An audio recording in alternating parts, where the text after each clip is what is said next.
कितना सीरियस है ये एक आरजीकर का मामला है या पूरे स्टेट की बात है? आप इसको किस तरह से, किस नज़रिए से देख रहे हैं? आरजीकर मेडिकल कॉलेज में जो हुआ है वो टिप ऑफ द आइसबर्ग है। उसके से बड़ा प्रॉब्लम से लॉ एंड ऑर्डर में वायलेंस है, इधर उधर गुंडा राज होता है, पुलिस एक्शन नहीं लेता, पुलिस में उनके साथ है, पूरा पुलिस नहीं, पुलिस फोर्स नहीं, section of the police force. Paschim Bangal के राज्यपाल डॉक्टर सीवी आनंद बोस हमारे साथ हैं, जो कि बड़े विद्वान भी हैं, बेहद अध्ययनशील हैं। इस समय जो पश्चिम बंगाल के हालात हैं उस पर हम बातचीत कर रहे हैं। सर, आज जो है यहाँ पश्चिम बंगाल की सरकार ने ये सलाह दी है सभी अस्पतालों को कि जो लेडी डॉक्टर हैं उनकी नाइट शिफ्ट न लगाई जाए, उससे परहेज किया जाए। मुझे उसके बारे में कोई ऑफिशियल इन्फॉर्मेशन नहीं है। इससे सर ये बात जो उनके मुख्य सलाहकार हैं उन्होंने बंदोपाध्याय जी ने दी है, तो क्या इससे ये कोई विकल्प हो सकता है लॉ एंड ऑर्डर का कि जो लेडी डॉक्टर हैं वो रात में शिफ्ट ना करें? वो तो एडमिनिस्ट्रेटिव डिसीजन है। मैंने मुख्यमंत्री को 2 खत लिखा है, उसमें मैंने थोड़ा इंस्ट्रक्शंस और एडवाइस दिया है।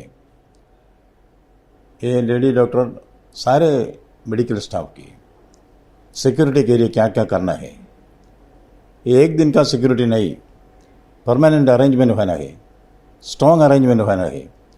वो एक डिसीजन से नहीं होगा, ऐसा शॉपिंग से नहीं होगा। हमें चाहिए परमानेंट सॉल्यूशन चाहिए। ये समस्या कॉम्प्लिकेटेड समस्या है, उसकी सॉल्यूशन भी कॉम्प्लिकेटेड है। पर तो मैंने उनको इंस्ट्रक्शंस दिया है, जो जो स्टेप्स उसके बारे में अडॉप्ट करना है वो सारे स्टेप अडॉप्ट करना ही है। और एक लेजिस्लेशन भी चाहिए। केवल लेजिस्लेशन से कुछ नहीं होगा, इम्प्लीमेंटेशन होना है।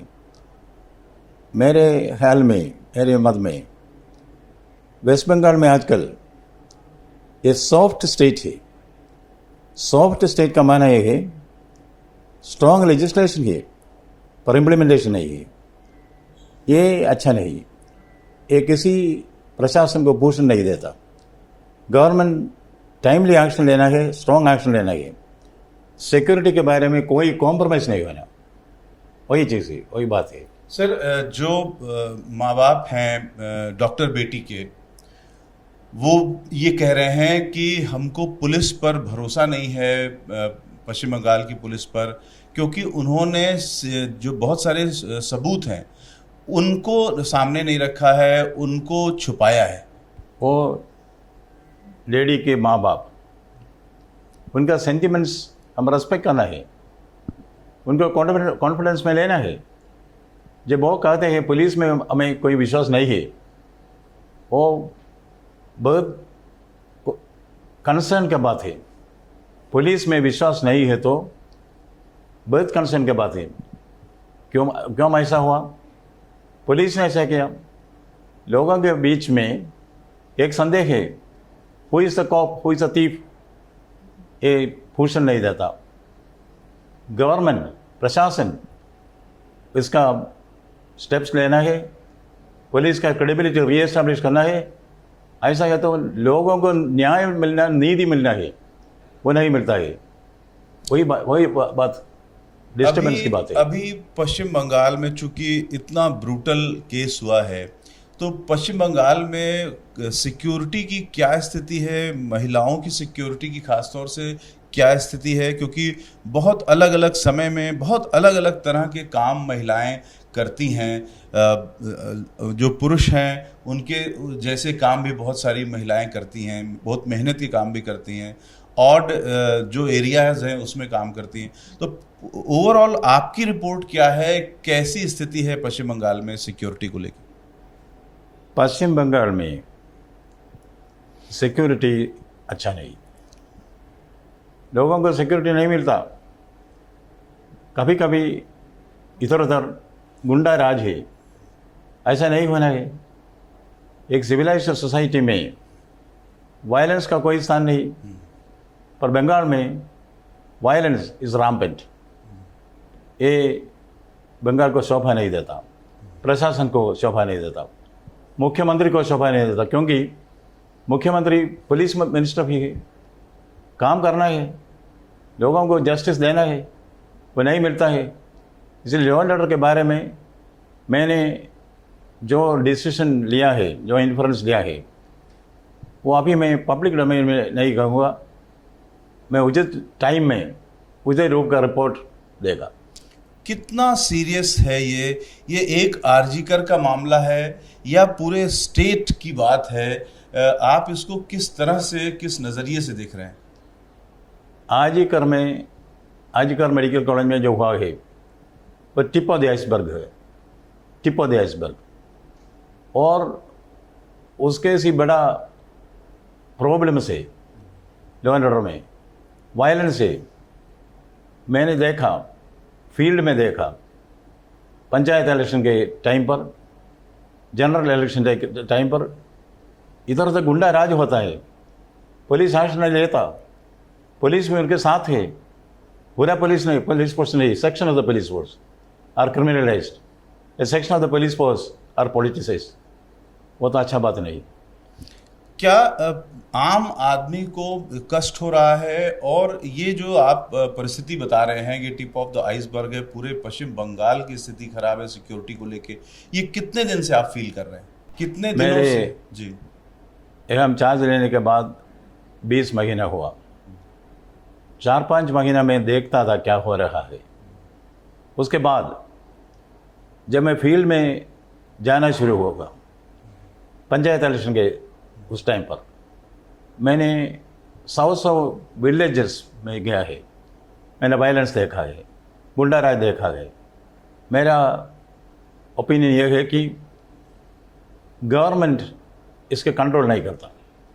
पुलिस कंट्रोल रूम इधर उधर गए बट पुलिस को कंट्रोल नहीं है। क्यों नहीं कंट्रोल करती है गवर्नमेंट? वो पुलिस मिनिस्टर से पूछना है, चीफ मिनिस्टर से पूछना है, उसका ड्यूटी है ये कंट्रोल करना। ये ऐसा नहीं करता है तो either she doesn't want it or she is incapable. I am not the person to pass judgments on that. ये सवाल सिर्फ इसलिए उठ रहा है क्योंकि ममता बनर्जी ये दावा करती हैं कि लोकतंत्र है और मैं जीत कर आती हूँ, पब्लिक मुझे चाहती है इसीलिए मुझे जिताती है। तो इसका कोई कनेक्शन है उनके जीतने का और उनके जो आप जिसे इनकेपेबल भी कह रहे हैं कि वो इनकैपेबल हैं, तो क्या है इसके पीछे का कारण कि वो जीत कर भी आती हैं और पुलिस अपना काम नहीं करती है? किसका जीत? एक आदमी का जीत, एक चीफ मिनिस्टर का जीत? धर्म का हार हुआ है, सच्चाई का हार हुआ है, बार यही में है। लोग कहते हैं जियो और जीने दो, वही इम्पोर्टेंट है, जियो और जीने दो। ऐसा एक सिचुएशन बंगाल में नहीं है। क्योंकि बाहर बहुत सारे लोग ऐसे अलग अलग नैरेटिव देते हैं। ये कहा जा रहा है कि ममता बनर्जी का जो जीतना है इलेक्शन में, उसका अपना एक अलग मैकेनिज्म है जो कि उनके जो वो सत्ता संभालती हैं और एडमिनिस्ट्रेशन है, उसका कुछ कनेक्शन है। उसके बारे में मुझे अभी कोई कमेंट नहीं है।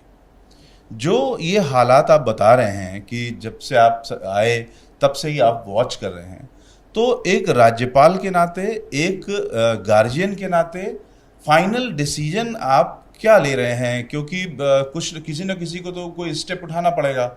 आप ये इतने 20 महीने से देख रहे हैं आप, अब आपका क्या इस पर स्टैंड होगा?